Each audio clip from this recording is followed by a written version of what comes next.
આટલા મોટા મોટા ટાવર ઉભા કરી દીધા છે। લોકોને કોઈ પરવાનગી, કોઈ પૂછ્યા, કોઈ પરિપત્ર કે કોઈ પણ પ્રકારનું અહીંયા બોર્ડ મારવામાં આવ્યું નથી।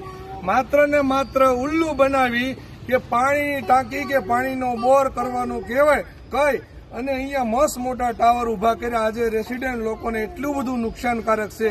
એક ટાવર નહીં, બે ટાવર નહીં, પણ ત્રણ ટાવર ઉભા કર્યા છતાં પણ આ લોકો વિચાર એવું કરે છે કે આ ટાવરનું આખું હબ બનાવશે કે હું સામાન્ય લોકોની કોઈ વાત સાંભળવા માટે કોઈ સત્તાધારી પક્ષોમાં કોઈ પણ એવા નથી કે અત્યારે એની વાત સાંભળે અને એની વાતને વાંસા આપે કે અથવા નુકસાન કરતું હોય તો એને અટકાવવામાં આવે।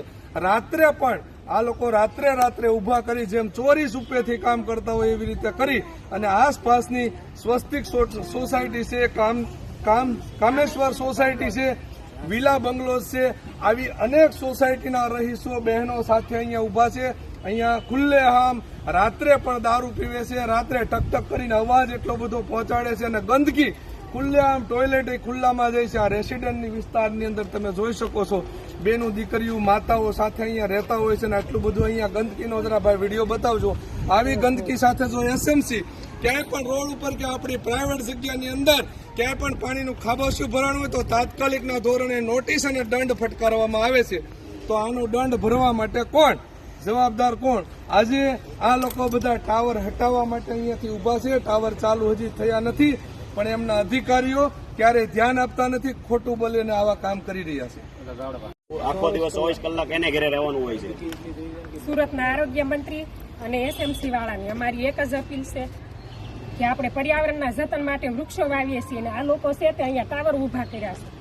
તમે જોઈ શકો છો એ કેટલું નુકસાન પહોંચાડી શકે છે અને તમે જોવો છો આ કેટલી ઝૂંપડપટ્ટી અને ગંદકી વાળો ઉભો કરી દીધો છે। ચોમાસામાં તો આખું તળાવ ભરાઈ જાય છે અહીંયા, અમે રહી પણ નથી શકતા અને આ લોકો એટલા ઝઘડે છે ને તો બપોર વચ્ચે કે રાત્રે સુવા નથી દેતા। દારૂ પીવે છે, આ બાળકોને રેડિયેશન કેટલું નડે એમ। છોકરાઓને પરીક્ષા ચાલતી હોય તો આમાં વાંચવું કેમ, એમ બધા લડલડ કરતા હોય, દારૂ પીને જેમ ભાવે એમ બોલતા। ટાવર હાઉસ બનાવી દીધું છે આ લોકો એની પોતાની જગ્યામાં, માત્ર 5 ફૂટના એનું હજી કઈ નિરાકરણ નથી આવ્યું। અમે બધામાં કમ્પ્લેન નાખેલી છે, સીએમઓમાં નાખી છે, એસએમસીમાં પણ નાખી છે। એનો કઈ પ્રૂફ તમારી પાસે? એનો વિડીયો પણ અમારી પાસે છે। સાહેબ જ પોતે બોલ્યા છે કે અમે ઉપરથી કીધેલું હતું કે પાણીની ટાંકી કહેવાનું। બરાબર। તો આપણી સાથે બહેનો પણ હાજર છે, એટલે બહેનોને પણ પૂછ્યું કે અહીંયા તમને શું તકલીફ રહી છે, કારણ કે ભવિષ્ય બચાવો, અમારું ભવિષ્ય બચાવો, હટાવો ભાઈ હટાવો।